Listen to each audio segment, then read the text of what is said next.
Today's Spotlight is brought to you in part by presenting sponsor, Busey Bank. Busey, your dream, our promise. Welcome to Spotlight. I'm your host, Jane Wernette. And joining me on today's show are the Naperville Area Humane Society, Nick's Network of Hope, and the Naperville Jaycees.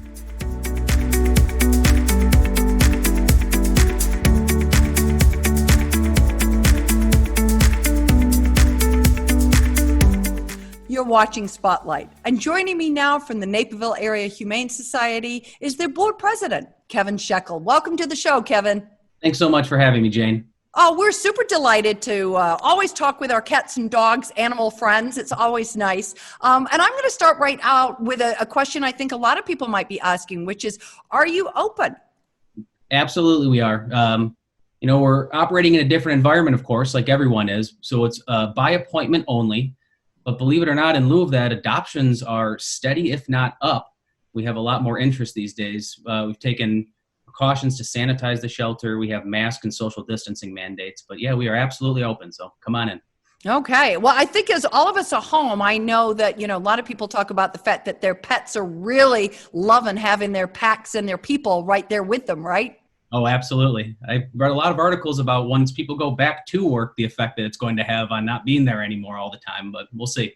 Yeah. Well, and who knows how many people will be going back in the same way that they did before. But let's talk about something that I know is super near and dear to your heart because you're working very hard on it. And that is your capital campaign. You're really working on that whole shelter expansion project. So give us a little bit of an idea of how that's been going and what you got coming up. Yeah, it's great. I was actually at the shelter today and I was watching some earth movers push around some concrete. So we've officially broken ground as of earlier this week. If you look at the building that we're in right now, it's from 1988. So it's over 30 years old. And in 1988, there were, I think, about 50,000 people in the city of Naperville. Smash cut to 2020 and there's 150,000 people in this city. So we haven't exactly scaled the size of our building to the expansion of the city in which we exist. And the demand for our services is higher than ever. And the only thing that's inhibiting us at this point is our physical space. So it's been a long time coming and we're really excited to get the project going. Always fun to see that breaking of the ground, right? And give us a little bit of an idea of what that's going to look like when it's finished. So what's involved in that expansion, Kevin? Yeah, so our existing structure, if anybody's ever seen it, it's on Deal Road, just east of 59. It's about a 3,800 square foot structure. Really small from a front lobby and an administrative standpoint. Our kitchen, we like to joke around, is the most important kitchen of all animal organizations in the country because it serves as where we administer medicine, the intake, the socialization room, the actual kitchen itself. So that really kind of tells you the need that we have for more space. So we're doing an additional 4,000 square foot addition onto the shelter, in addition to renovating the existing space. It will push out towards our parking lot and it'll have more room for multi-purpose, more room for lobby, more room for dog and cat kennels, just more room overall. It's much needed and well anticipated. That's exciting. And when are you anticipating that might be finished? We actually talked with the builder today and they're aiming for an April 1 finish date. Oh, that's great. Well, let's hope that's not an April Fool's joke, and let's hope that you're going to be up and running on that date. You have a number of community engagement programs and services that you offer. So give us a little bit of an idea while you've got construction going on one part. What's some of the programming and engagement that your folks are doing?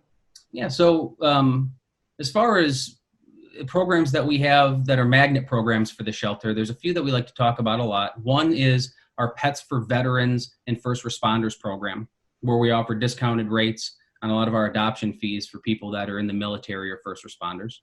That's wonderful. Yeah, it's a great program. There's another one that's really near and dear to us called Safe Pets. So for anybody that's in a situation of domestic abuse or home uncertainty that have animals and they need a place to take those animals while they're trying to, I guess, proverbially pick up the pieces of their life, we're able to intake those animals and take care of them at no cost, of course, while those people are going through that transition.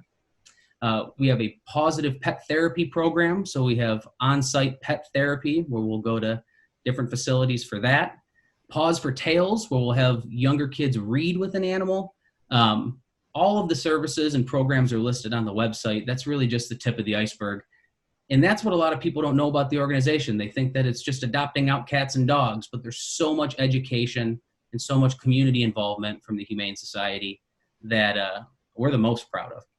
Yeah, and I think you hit the nail right on the head, right? With the fact that people do think oftentimes the shelters is just in and out. Animals come in, animals hopefully get adopted out, but you really try to create a community over there with the services that you're providing, and certainly a lot of different target markets, whether that's the veterans or that's young children. I mean, that's a lot of community outreach. Yeah, absolutely, and I think there's been plenty of studies that have shown that raising compassionate kids or just having a compassionate community in general kind of starts with showing how people treat animals. Now, you have a number of, with COVID, I mean, obviously that's kind of changed the world for everybody a little bit as far as what activities and what events and fundraisers they're able to do. But tell us a little bit, because obviously you've got a capital campaign to pay for your expansion, but just housing and feeding and vet bills for the shelter, that doesn't come at a small price tag. So what kinds of fundraising things are you doing right now, Kevin, and looking to do as you go forward? It's been really a moving target that the board and our executive director have been trying to deal with, because a lot of the traditional events that we do, for instance, a Topgolf event, our gala, which is typically 200 to 250 people at the end of October, those have had to have been postponed or delayed. So right now we're looking at replacing our gala, which is the black cat ball, with a black kitten ball. So of course it insinuates a smaller size. Instead of 250, it's probably going to be around 50 people. We preliminarily have a location set up, but nothing is exactly in stone right now because the situation is so incredibly fluid. The primary source right now of our funding, which is really keeping us afloat, has been really generous donors as individuals.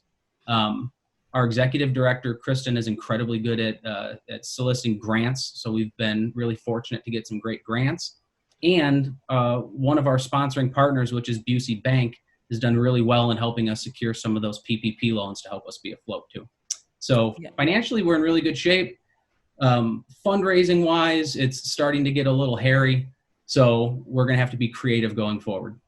Okay. So obviously, as we wrap up, funding always something that people can do. Are there any other things that our viewers can do to help you out at this time, Kevin? Absolutely. First and foremost, go to our website. There's a great flyover detail of what the capital campaign is going to look like. There's naming opportunities as well. So if you want to have your name on the dog intake room or the cat kennel, there's prices associated with all of those. If you're not able to donate monetarily, consider being an advocate for the Humane Society. If that's so much as posting our website and a little blip about how it's a special organization to you, and consider donating on your social medias, people's personal Facebook pages or Instagrams, which have big reaches. You don't have to give us money, just give us a little promotion, and we'll take that gladly as well. Oh, that's great. And I think that's always so true, right? We all have our own spheres of influence, and if we can use those for good, that's always a great thing. Yep. Listen, thank you so much for stopping by. We really appreciate it. We're going to be definitely looking to next April 1, 2021 for hopefully a very nice ribbon cutting on your new facility. And we wish you all the best as you navigate through on behalf of all our little furry friends. So thank you for stopping by. And if you would like to get more information about the Naperville Area Humane Society, please go and visit their website. We're going to take a quick break for a few short messages. Stay tuned. We'll be right back.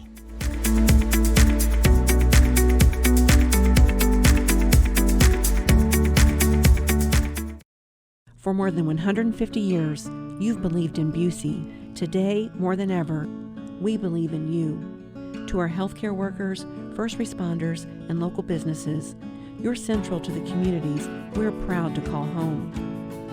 Busey's grateful to partner with you and your families through life's ups and downs, today and for generations to come. Because as neighbors helping neighbors, we're in this together. Busey, grateful to serve the communities we call home.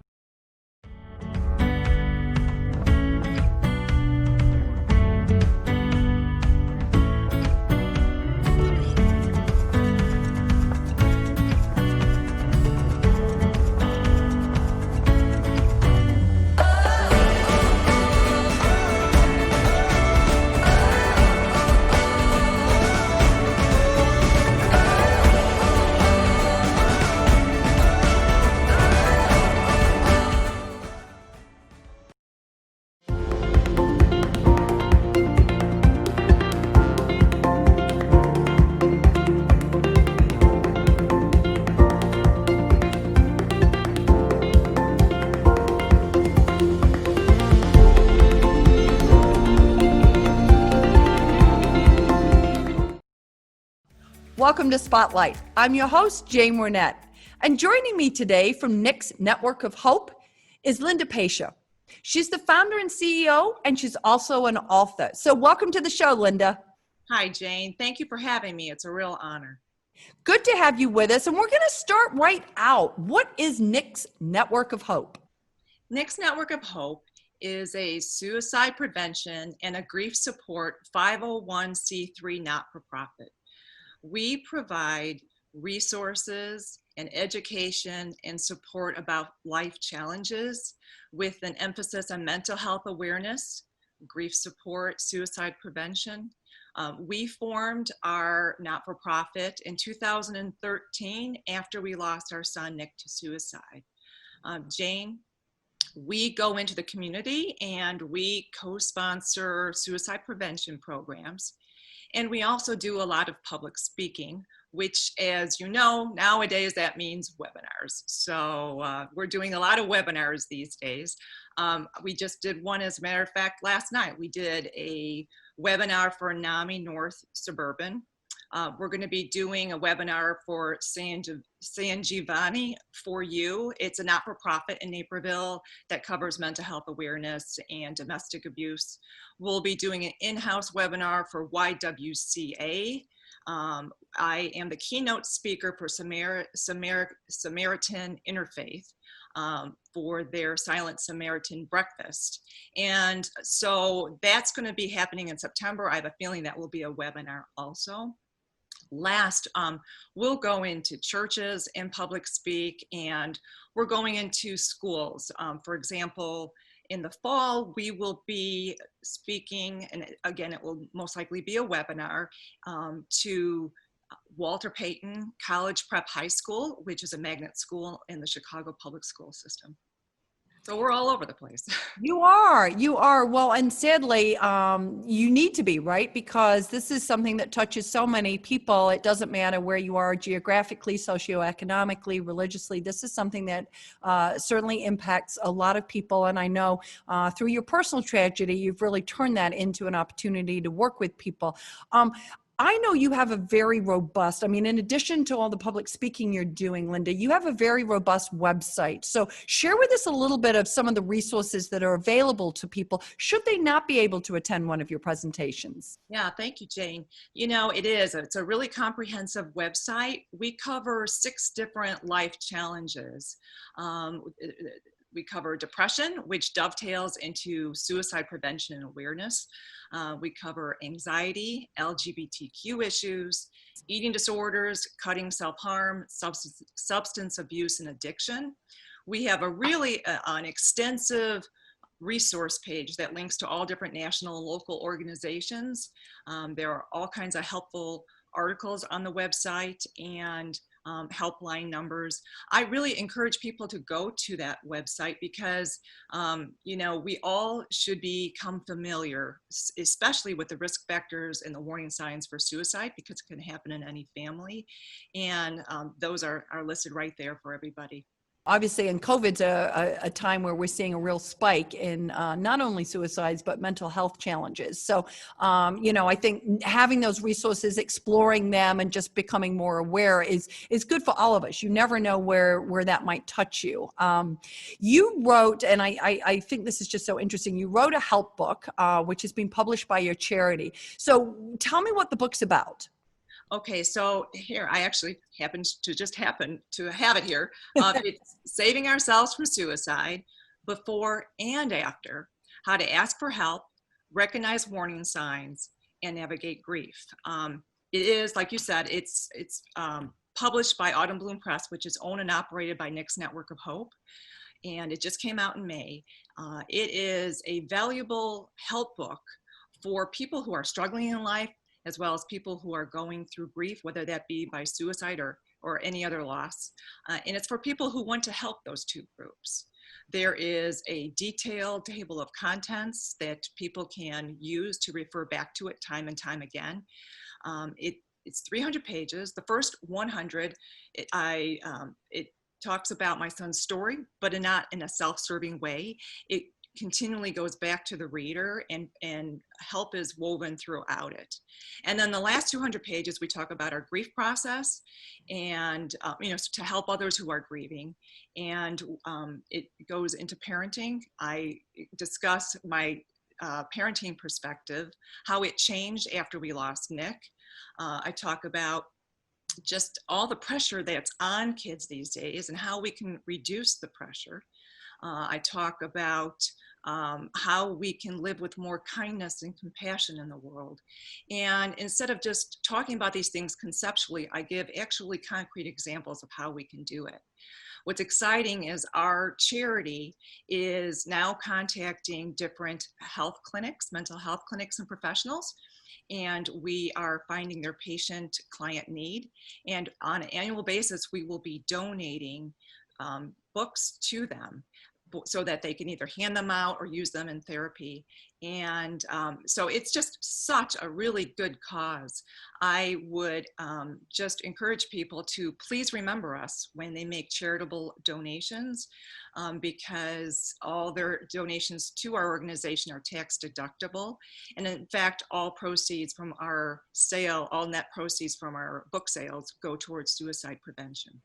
Okay, that's amazing, and it sounds like a very, very instructional book. And you talked very briefly there about the fact that it really is two sides of that coin. You're talking about both the suicide prevention and the grief and loss. Why both in one book?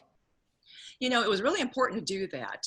When I was doing research, I went and joined some private Facebook groups for grief. And Jane, I was blown away how many people who are grieving are actually suicidal themselves. And so it's really important, if you're grieving, to review those risk factors and warning signs, that information, because you might be at risk, or another family member may be at risk or feel that they are at risk. And then it goes, of course, the other way. People who are struggling and have suicide ideation, the one thing that might keep them here is to read the grief part and to know what they would be putting their family through.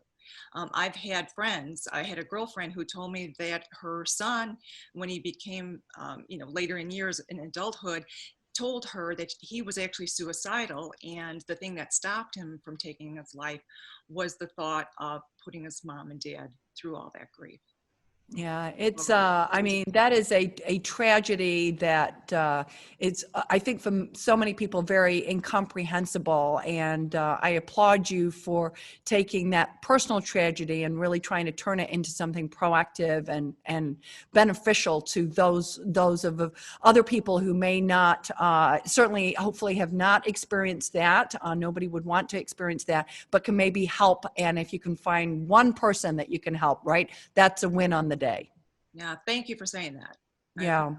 Linda, thank you so much for coming by. We wish you all the best with the speaking engagements, whether those are in person or virtual. We know you bring your own special brand to that. And best of luck with the books, and continued success with your organization and keeping all those resources available for the community. So thank you so much for stopping by.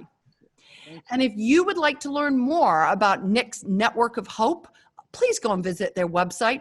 In the meantime, we're going to take a quick break for a few short messages. Stay with us. We'll be right back with more Spotlight.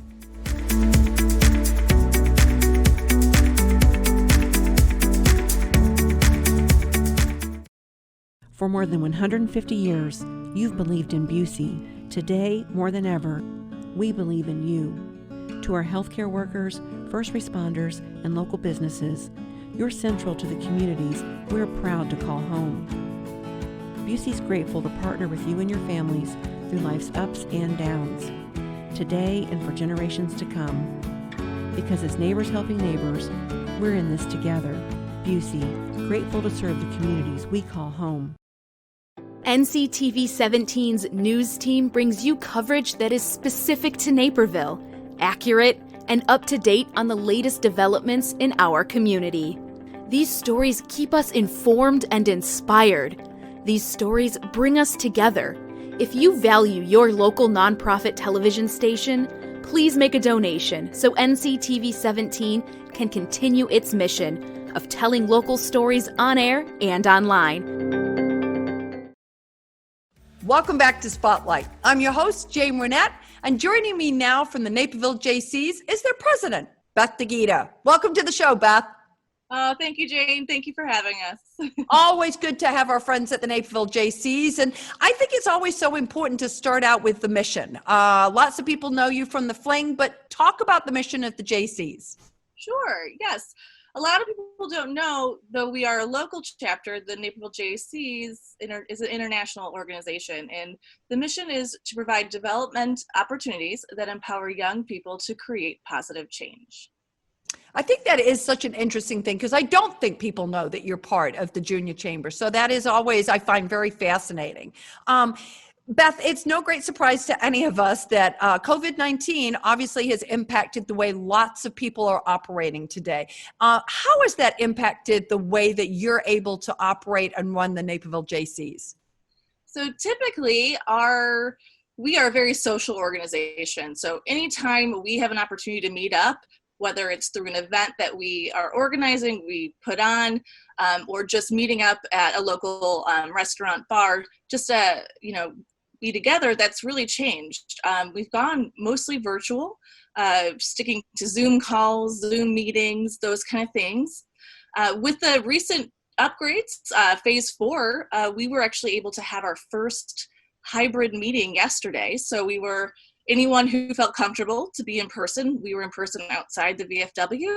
And then we also had the virtual component as well. So I think it went really well. And I think everyone was in their comfort zone and everyone was just happy to be there. Yeah, and I think that's so important, right? I think all organizations are trying to give people both options because everybody's circumstances are a little bit different, right? Correct. Yes. Yeah. Obviously last Fling, we're all very sad because, that's sort of our official end of the summer. Not that we're happy the summer's ending, but we're always happy to have the Jaycees last Fling with us. And you had to make the difficult decision, obviously in keeping with the governor's rules, to cancel that event. I know that was tough. Talk a little bit about that if you would, and kind of where you are at this stage.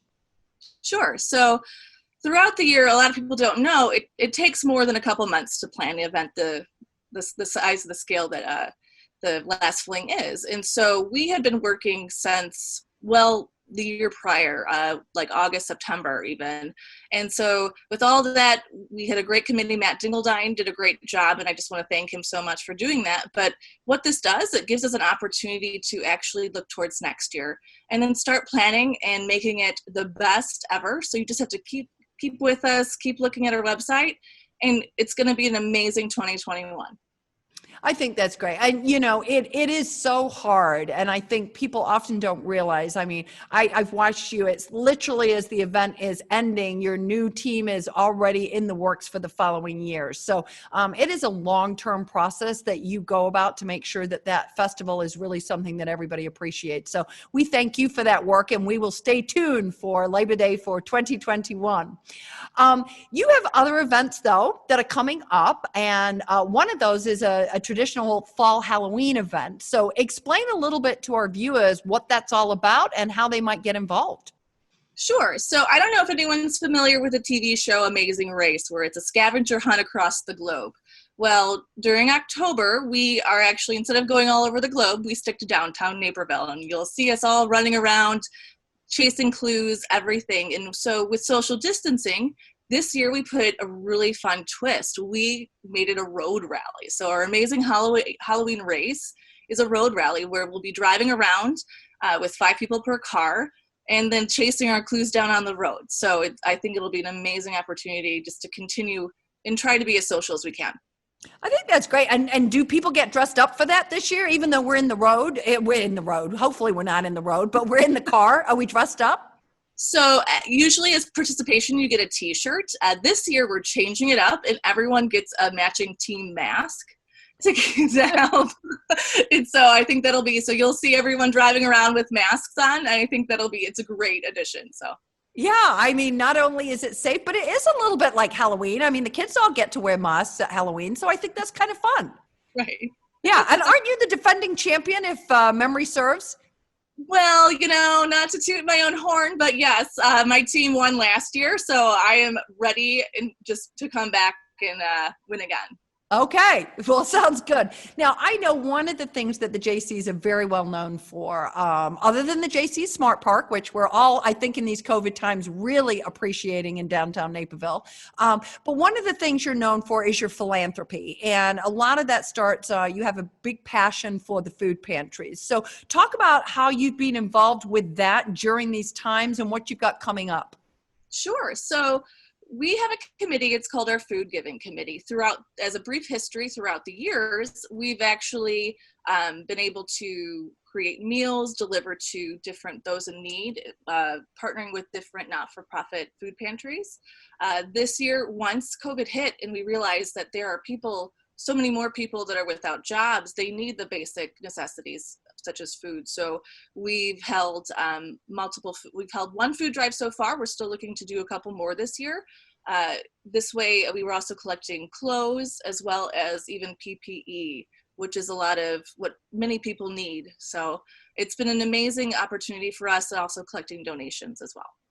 Yeah, and I think that's something, I mean, you're a large service club, and I think you provide a lot of services. I know one of the things I was surprised at, I didn't know about, is your folks are out there shoveling driveways for seniors in the wintertime. And so that whole philanthropy really weaves across so many things that you do, right? Correct. Yes, we actually also have about a mile or so of the DuPage River that we clean up twice or sometimes 3 times a year. This year, we're actually looking to get in some kayaks and float down the river. Oh, well, I think that's great. And I think more people are trying to be on the water this year because, our recreational opportunities are more limited. As we wrap up here, Beth, if somebody is out there thinking, hey, these things sound really good to me, I think I might like to become a member, or I'd like to come check it out. What's the process for that? How do people learn more about you? How do they get engaged and maybe become a member? Sure. What we ask you to do is just come to a meeting. We have our meetings. It's the second Tuesday of every month at 7:30 p.m. at the VFW in Naperville. First, all you have to do is come to 2 meetings, and on the second meeting, you have an opportunity to join us. Even after your first meeting, if there are committees and opportunities that you want to pursue, you are still able to do that. We appreciate any and all help. So it's a great opportunity. Very easy. And right now, as you said, you're doing kind of that hybrid model. So would they get information if they didn't feel quite comfortable coming in person? They could still come virtually. You provide that information? Of course, yes. Please just on our website, we have an ability to just drop us a note. And if you're ever looking to find the link to join our virtual meeting, we will gladly give that to you. Okay, wonderful. Well, listen, Beth, thank you so much for stopping by. And again, we appreciate all the good work that the Naperville Jaycees are doing in the community. We know you're going to be back with the last fling, better, bigger, stronger, even in 2021. So thank you so much for stopping by. And if you would like to learn more about the Naperville Jaycees, please go and visit their website. We're going to take a quick break for a few short messages. Don't go away. We'll be right back.